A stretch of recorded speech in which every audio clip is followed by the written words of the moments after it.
This is a compilation of all the videos for the Ultimate Chart Tools Quick Start Guide. We're going to talk about the pattern setting leg out strength. Here's our chart, and we've got our leg in, our base, and our leg out. So we're going to be talking about the strength of this leg, and it's going to be based on the ATR. So here's a chart, and it's got broken bands all turned on just so we can see more examples here. Go in and edit our study.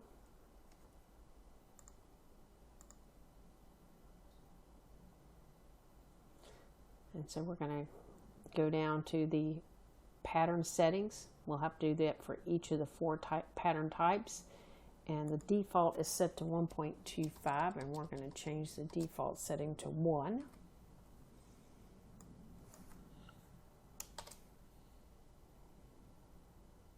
And we could change this for each of the four patterns.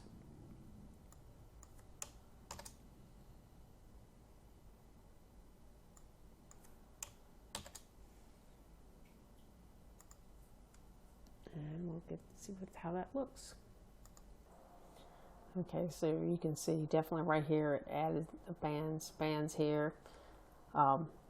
So by changing that leg out strength, you will have more bands drawn on your chart, and you will see some bands deleted because they might overlap with a band that was drawn from a different configuration when you change the leg out strength.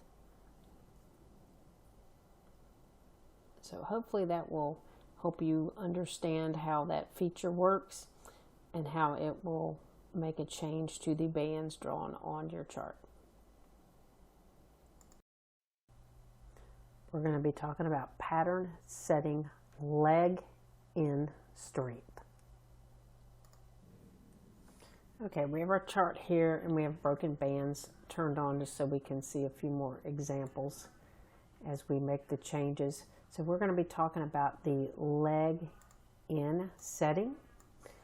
Okay, so in this scenario here, looking at this band, this is our leg in, our base, and our leg out. So the leg in default setting is 0.75 ATR.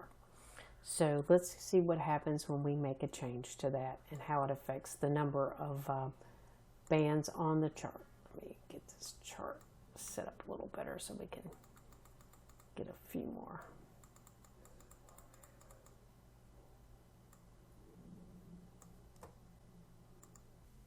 Okay, we can go in now and edit our study. Chart tool. Okay, we're going to go and change the leg in strength. The default is 0.75, and in this case we're going to make a change to this, and we're going to say we want 1.25. We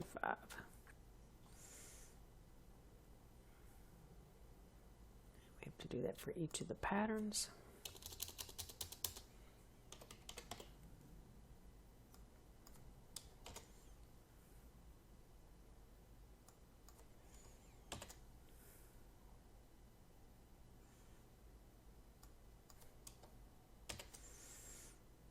Okay, so let's see. We would expect fewer bands on our chart based on this setting. Okay, and you can see quite a few bands did disappear because we're requiring a stronger leg in strength for a band to qualify. In this segment, we're talking about the band management setting penetration limit. Okay, you can see here on our chart we have this fresh band here, and this 0% right here shows that it is not penetrated at all. If you look down here in these lower bands, you can see this one is 68% penetrated and this one is 36% penetrated. So what if I don't want to have a band on my chart that's more than 50% penetrated? How would I do that? So let's go in and edit our study.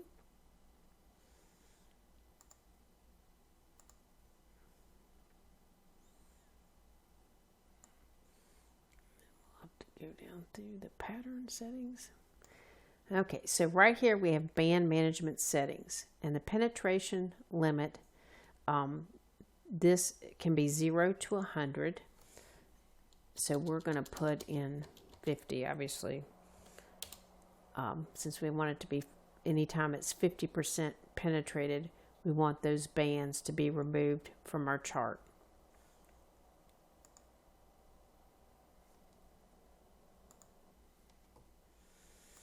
Okay, so you can see that the band was here, is now removed, and we only see this one band here that was 36% penetrated. So the default value is 100, so the band will not be removed from your chart until it is completely penetrated, unless you change it. In this section, we're going to talk about different display settings. The first one we're going to discuss is color. You have the ability to change color in a lot of different areas. You can change the color of the bull and bear boxes. You can change the color of the lines and the text on the bands. There's a zone origin, which we haven't talked about yet, but you can also change the color of that as well. So let me show you where that's located. We're just going to take one of these settings, so proximal line color, and we're just going to change that to yellow.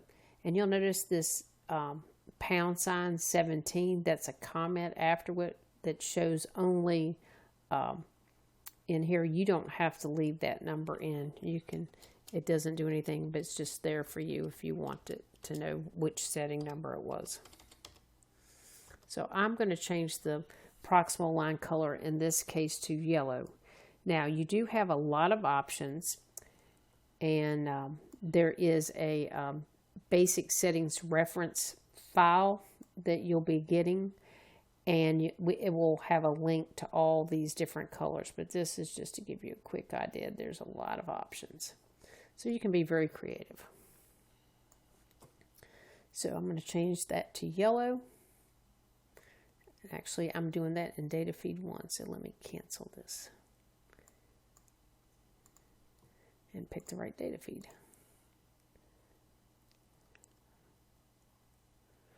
All right.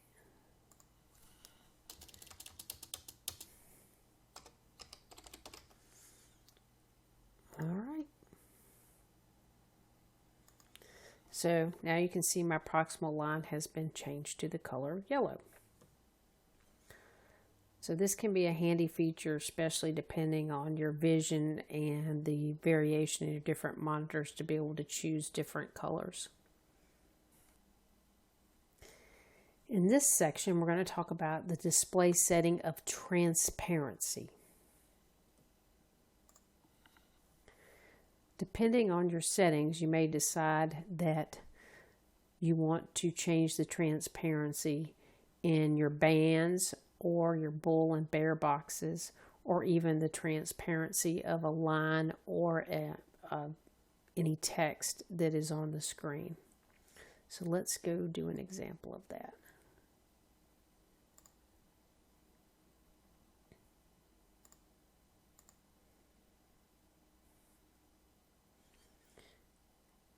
Okay, so I'm going to go ahead and change the transparency for the band origin, and it can be from 0 to 255, so I'm going to make this 200.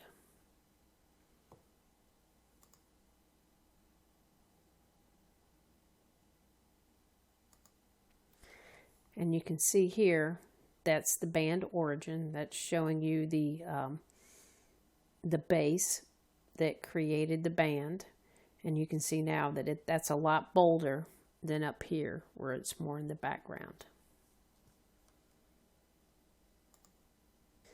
So the transparency setting can really help you adjust your colors to your personal preferences on how you want to see things on your screen.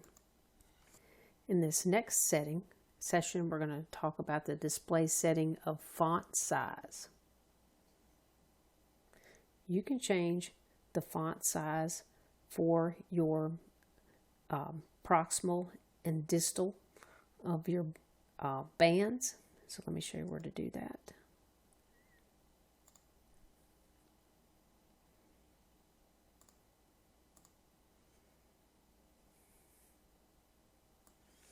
The font size can be anywhere from 0 to 255.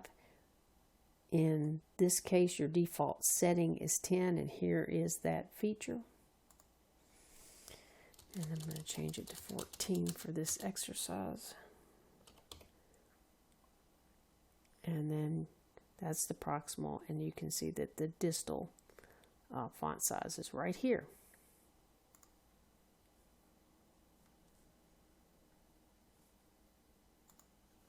So you can see that this is a lot larger font now than up in our default settings.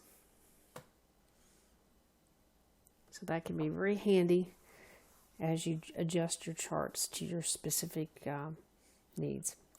In this segment, we're going to talk about the display setting line thickness. Okay, so the line thickness can be anywhere from 0 to 6, with 0 being the thinnest and 6 being the thickest. So if we go down here, so we've got proximal line thickness. So if we set that to 0, and the default is 2, by the way.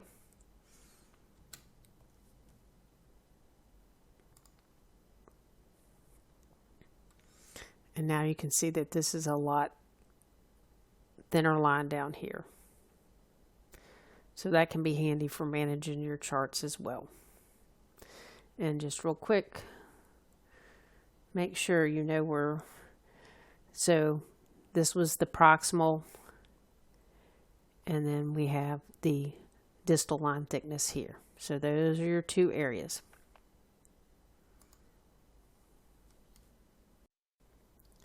This section will review the display setting label offset. So the label offset will actually move the labels. The default setting is 0, and if you put in a 5, it will actually move the label 5 candles to the left. So let me show you how that works.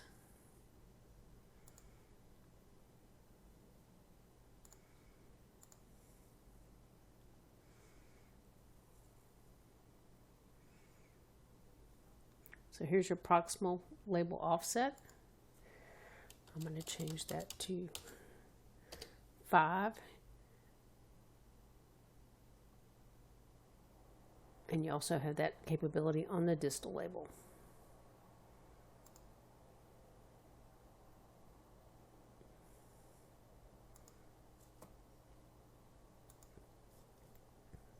Okay, let's see. Let me line up things a little bit here for you. So we've got this upper label here.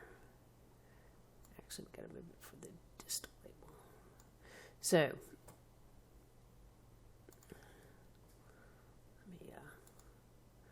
So you can see here, the reading for the label here starts right here. At this 0 starts here at this candle, and we've moved it 5 candles, 1, 2, 3, 4, 5. So that's how the distal label offset works.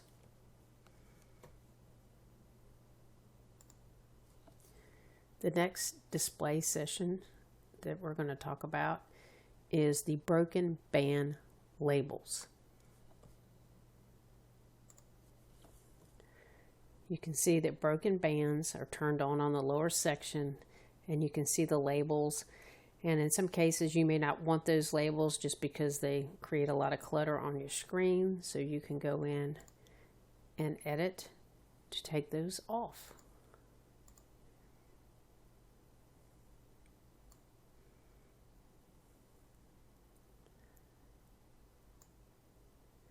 Here's the broken band display settings area. Display broken band labels is right here. The default is true. We are going to change that to false.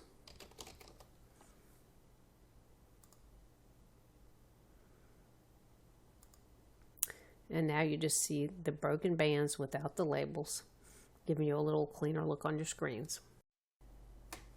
In this section, we're going to talk about the prior trend setting called prior trend segments. So we have a chart with prior trend turned on, and one of the options we have is to change the number of segments. So we're going to go edit studies, go to the chart tool,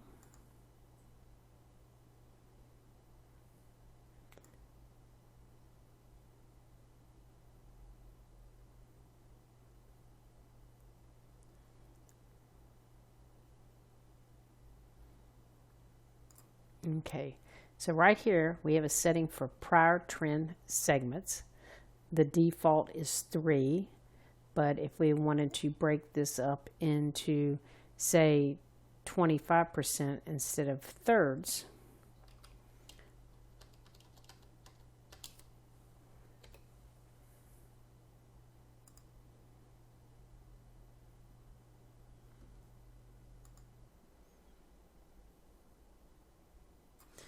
you can see now that instead of being broken into thirds, it's broken into 25% increments. So you got 25, 50, 75, and 100. So depending on your trading style and how you like to break up your prior trend,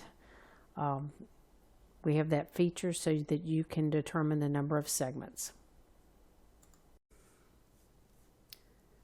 The next setting that we're going to talk about is segment settings and the use segment lines feature.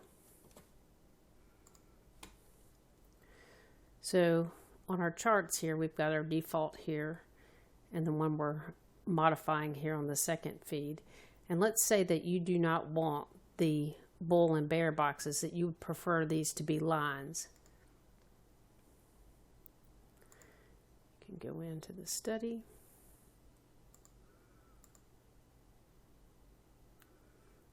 We're going to go into the segment settings. Use segment lines. We're going to change that to true.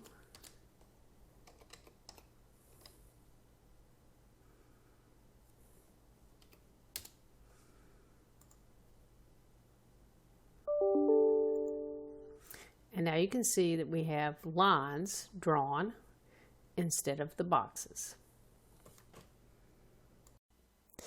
In this segment, we're going to learn about creating a My OSF and how to use the appropriate setting to create the appropriate level for your application. The first thing we have to know is what type of OSF do we want to create. We have 3 different levels. Level 0 creates a file that will overwrite your default settings in the tool and will use all, can be used for all symbols and intervals. So it's basically more of a global file type that can be used on anything. One thing, this comment here about default settings, if you've loaded the tool and you've changed some of the settings and you go to load a level 0 or any of these levels, if you have overridden the word default in your settings, the setting in the file will not be applied. It will apply the setting that you replaced when you modified the settings for the tool, and I'll show you that in more detail. Level 0 is a file that's used for a specific interval. So maybe every time you use a 15-minute, you want to have a specific set of settings for that 15-minute interval. And that will be used if there is no OSF files for that symbol being used. So when we have a specific level 3 file, which has a specific interval and a specific symbol, that will always be loaded, even if the other files in the directory exist. So it looks for the most specific file first, which is level 3. And if there's no level 3, then it will look to see if you want to have, if you have specific level 1 specific interval file or a level 2 specific symbol file. So a recap is level 1 is for a specific interval. Level 2 is for a specific symbol. Maybe you always want to use the same settings for oil. And then level 3 is if you want to use a specific interval and a specific symbol. So maybe you have certain settings that you always want to use for, IBM on a daily chart. So now let's go to TradeStation and see how this all works. Okay, here's my TradeStation chart. And I'm going to go in and I'm going to create an OSF. So I'm going to go and I'm going to edit my studies. I'm going to edit the chart tool.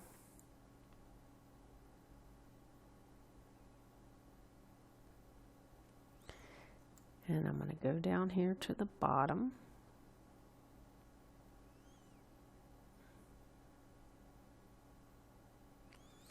So the first thing is, where am I putting this file? So your My OSF directory, I have it here, and I'm putting it in a demo folder. And you can see that here's the same path, the demo folder. These are some level 0 OSFs that I already created. But I also created folders for level 1, 2, and 3. That personally helps keep me organized to make sure that I am loading the file that I desire to load. Because if I have a level 3 in here and I didn't want to load a level 3, I wanted to use the level 0 files. It just helps me personally keep things more straight, but you can organize things as you choose. But what we're going to do is we're going to create a level 3 file. Okay, and so I'm going to copy this address and I'm going to go up here and I'm going to put this in.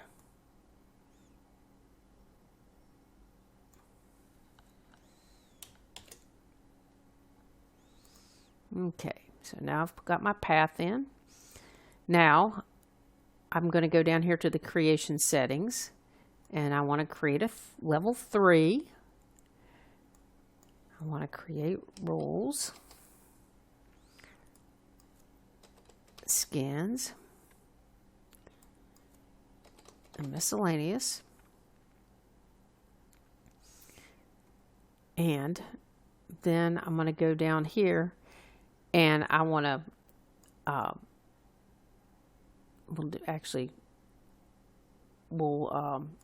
if you want to see what you've put into your OSF, you could use the dump setting and dump the file so you can see what actually got used.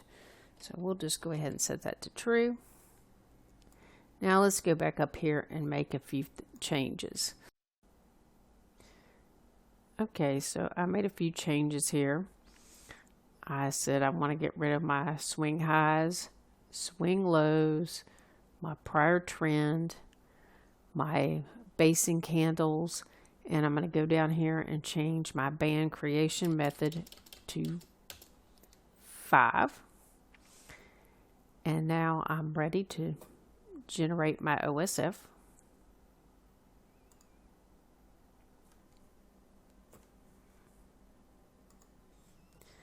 Okay, you can see here that I created my level 3 files. I've got the My Miscellaneous, I've got the X, which is my asset, and the 15-minute interval. So you can see I created a level 3, and then I have my settings here.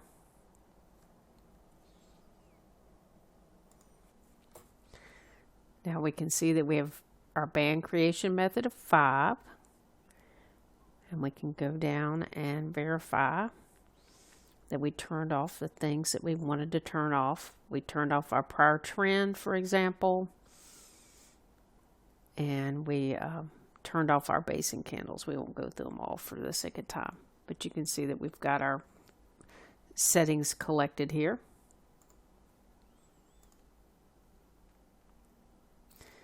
So now this is ready for you anytime you want to have these specific settings on X in a 15-minute interval. In this segment, we're going to talk about how to load a My OSF. Okay, in this scenario, I already have a My OSF file created, and what I want to do is I want to load that file. And so I've created and made a few changes, and I want to use that file to apply them to this chart so that I do not have to go in and modify the tools manually. So I'm going to go in and I'm going to edit, customize.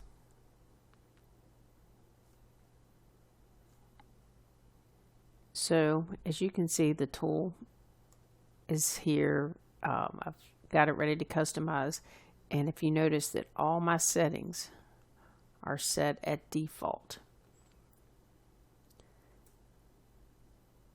and so I have the My OSFs that I created earlier, and we're going to load those so that I can get the chart to look the way I would like it to look.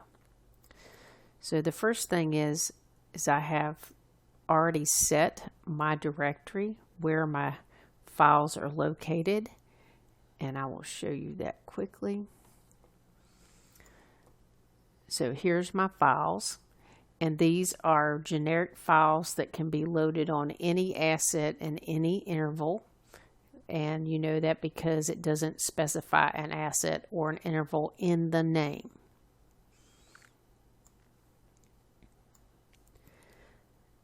So I'm going to go here and load all these. So I've already had the rules file loaded. I'm going to load the skins file and the miscellaneous file. And you're going to use the My OSFs, not the Pro, but the My, because that's how those were created. And they had the word My in front of them, so you know what they are. And I want to have confidence that the files actually loaded.